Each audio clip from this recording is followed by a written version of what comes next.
అలాగే సారే జహాన్ సే అచ్చా హిందూ సితా హమారా హమ్ బుల్బులే ఇస్కే ఏ గుల్ సితా హమారా. మీరందరూ కూడా మూడోసారి ఒక నటుడైనంత మాత్రాన ఎమ్మెల్యే అవ్వాలని లేదు. వరుసగా ఎంతోమంది వచ్చారు రాజకీయాల్లోకి, ఇవాళ నామరూపాలు లేకుండా పోయారు. 50 సంవత్సరాలుగా హీరోగా ప్రపంచంలో ఎవడు లేడు. 50 సంవత్సరాలు హీరోగా మధ్యలో క్యారెక్టర్ ఆర్టిస్టులుగా దారి మరణమో అలా జరిగిందేమో కానీ వాళ్ళ క్యారియర్లో 50 సంవత్సరాలు హీరోగా నాకు నిలబడడానికి శక్తినిచ్చిన నా తెలుగు జాతికి నా కృతజ్ఞతలు తెలియజేసుకుంటున్నాను. ఏదైనా ఇప్పుడు బాలకృష్ణ గురించి చాలా రకాలుగా మాట్లాడుకుంటారు. ఏం చూసి బాలకృష్ణకి అంత పొగరంటారు, నన్ను చూసుకునే నాకు పొదనైన పొగరంటాను. ఎవరిని చూసి అంత ధైర్యం అని అంటుంటారు నన్ను చూసి. అప్పుడు నేను అంటాను, బాబు నా ఏదైతే నిజస్వరూపంతో అదే నన్ను ఉసుగొల్పే ఒక విప్లవంగా అడుగడుగునా నేను నడుస్తానని నేను చెప్తూ ఉంటాను. నా మాట సూటిగా ఉంటుంది, నా మాట ముక్కు సూటిగా ఉంటుంది, నా వీక్షణం తీక్షణం దర్శనమిస్తుంది. అలాగే నా తీరు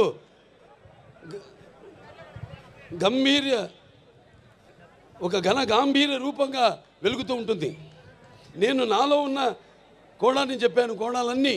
అలాగే మీరందరూ కూడా ఆ నీతి నిజాయితీ నిబద్ధత, ఆ నిష్కల్మషం, ఆ నా వ్యక్తిత్వాన్ని గౌరవించి ఆదరించి మీరందరూ కూడా మూడోసారి ఒక నటుడైనంత మాత్రాన ఎమ్మెల్యే అవ్వాలని లేదు. వరుసగా ఎంతోమంది వచ్చారు రాజకీయాల్లోకి, ఇవాళ నామరూపాలు లేకుండా పోయారు, అడ్రస్ లేకుండా పోయారు. కానీ ఇవాళ ఇక్కడ పనులు చేశాం కాబట్టి నన్ను గెలిపించారు. ఊరికేదో సినిమా యాక్టర్ లేకపోతే రామారావు అబ్బాయి అయినంత మాత్రాన పనులు చేయాలి. ఎంతో కొంత మనం సమాజానికి కూడా మన వంతు బాధ్యత ఉంది ప్రతి ఒక్కరి మీద. అందరూ కూడా మన వంతు మనం సంపాదించిందే కాదు, ప్రజలకి ఎంత మనం తిరిగి సమాజానికి ఇచ్చాం అన్నది చాలా ముఖ్యం. అప్పుడే మనం చరిత్రలో చిరస్థాయిగా నిలిచిపోవడం కోసం కాదు. ఎన్నో పాత్రలు చేశాను నేను, అద్భుతమైన పాత్రలు. నాన్నగారు కూడా చేయలేని పాత్రలు, చేయాలనుకున్నా చేయలేని పాత్రలు చేశాను. అందులో ముఖ్యంగా గౌతమిపుత్ర శాతకర్ణి సినిమా. ఆ సినిమా నాన్నగారు చేద్దామనుకున్నారు, కొన్ని అనివార్య కారణాల వల్ల చేయలేకపోయారు. ఆ సినిమాను నేను చేయడం తటస్థించింది. మరి ఇవాళ మనం ఉగాది జరుపుకుంటామంటే ఒక కాలమాన పట్టిక మన హిందువులకి మనం ఒక శకాన్ని ఏర్పరిచింది. ఆ శాలివాహన శకం ఆ గౌతమిపుత్ర శాతకర్ణి. అలాగే సారే జహాన్ సే అచ్చా హిందూ సితా హమారా హమ్ బుల్బులే ఇస్కే ఏ గుల్ సితా హమారా. ఇక్కడ ఒక సర్వమత సౌభ్రాతృత్వానికి, రక్తానికి జాతి లేదు, మాంసానికి మతం లేదు, చర్మానికి కులం లేదు అని చెప్పడానికి ఒక నిదర్శనం, ఒక ఆదర్శం మన హిందూపురం. ఇక్కడ అందరూ ముస్లిం మైనారిటీలు అయితేనేమి, హిందువులు అయితేనేమి, క్రైస్తవులు అయితేనేమి, అందరూ కూడా ఒక కుటుంబ సభ్యులుగా అందరూ కూడా ఇక్కడ సమాజ స్థాపనం చేసి ఇక్కడ అందరూ ఒక మంచి చక్కటి ప్రశాంతమైన వాతావరణంలో మనంతా ఉంటున్నాం. అది మన హిందూపురం యొక్క గొప్పతనం. ఇక సినిమాల జోలికి వస్తే, ఈ నా నట జీవితంలో ఎన్నో పాత్రలు చేశాను, మీకు చెప్పాను. దానికి ఎన్నోసార్లు చెప్పాను, నాకున్న జ్ఞాన సంపదలో బ్రాహ్మణుని, ఐశ్వర్యంలో వైశ్యుని, మంచిగా మాలని, మంచి ఎదురు తిరిగే మాదిగని, కష్టాన్ని నమ్ముకున్న కమ్మరిని, కొమ్మరిని, కంసాలిని, రజకుడిని, నాయ బ్రాహ్మణుని, కలుగిత కార్మికుడిని, కల్మషంలో అయితే యాదవుడిని, ఆపదలో ఆదుకునే వెలమని, వ్యక్తిత్వంలో రాజుని, అమ్మను మరిపించే కమ్మని, పౌరుషంలో రెట్టినని. అస్సలు చూడు, ఒకవైపే చూడు, రెండో వైపు చూడాలనుకోకు, తట్టుకోలేవు, మాడిపోతావు. ఇప్పుడు చూస్తారు, ఇక్కడి నుంచి చూపిస్తా. అసలు చలనచిత్ర పరిశ్రమ ఇక ముందు ఎటువంటి సినిమాలు, ఎటువంటి అంటే మీరు ఊహించని, మీకు మీ అంచెలకు కూడా అందని సినిమాలు ఎలా చేస్తారో ఇక మీరు చూస్తారు. అంటే ఇదంతా ఒక సినిమాలు చేసేయాలి ఎక్కువని కాదు, లేకపోతే నాకు వయసు అయిపోతుందని కాదు. ఆలోచనలు బాగా వేడివేడిగా ఉన్నప్పుడే పంచపక్ష పరమన్న పట్టించాలి. మన అందరూ అన్నారు పంచకట్టలో ఎన్టీ రామారావు గారిని గుర్తు చేశారు మన పద్మభూషణ్ అని. దాంట్లో మన మంచి పద్యం ఉంది, శ్రీనారాయణ గారు రాశారు. దాంట్లో మరి పంచపక్ష పరమాన్నం ఉన్నా మన ఆంధ్ర ఏమంటే మనం గోంగూర పచ్చడి కోసం గుటకలేవాడు, గోంగూర పచ్చడి కోసం గుటకలేవాడు, అదే కండువాలు ఎనిది గడపైన దాటని వాడు ఎవడయ్యావాడు తెలుగువాడు ఇంకెవ్వడు మన ఇంటి వాడు అని.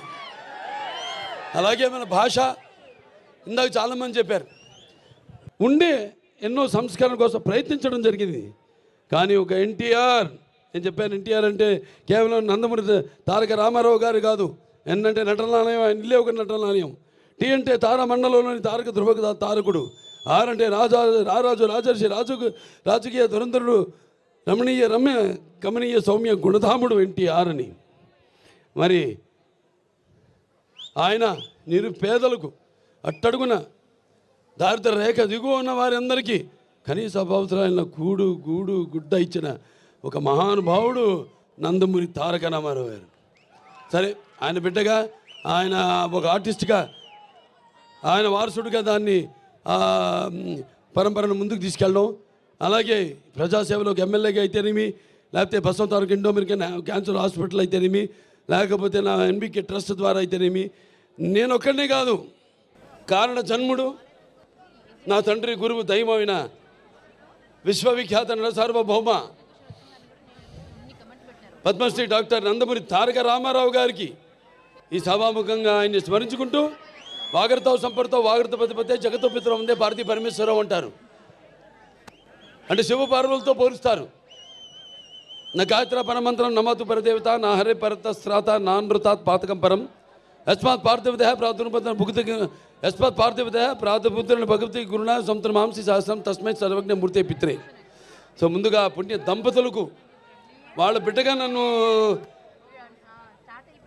పుట్టించినందుకు ఆ భగవంతుడికి నాకు కృతజ్ఞతలు తెలియజేసుకుంటూ, మరి వాళ్ళ పద్మభూషణ్ చాలామంది అన్నారు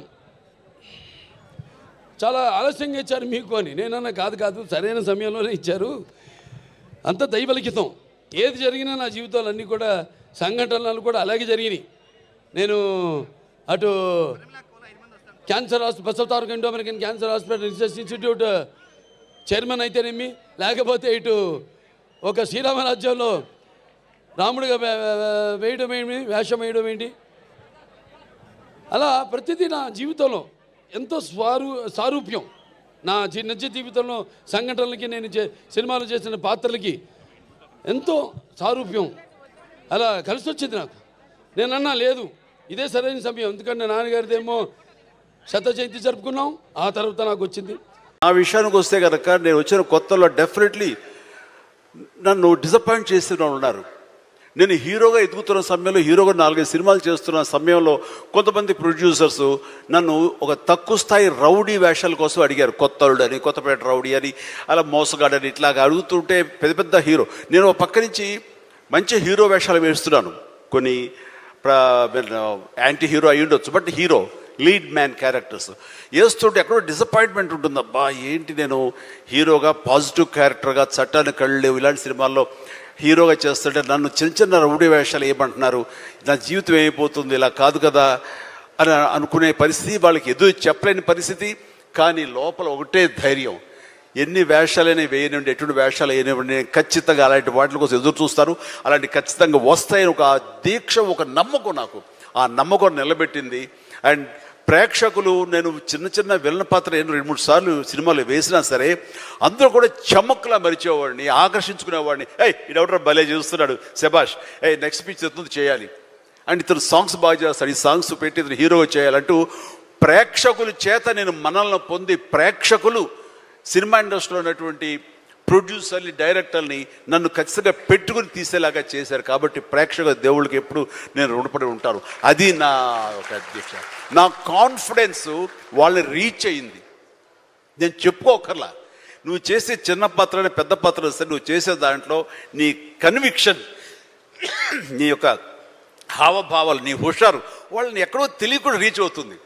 సైకిల్ కుర్రాడు అంటారు మనూరు పాండవులు, అది 5 మందితో పాటు నేను ఒక కుర్రవాడిని. వాళ్ళకంటే పెద్ద క్యారెక్టర్ నాకు లెంగ్త్ ఏం లేదు, వాళ్ళకంటే స్ఫురద్రూపేం కాదు.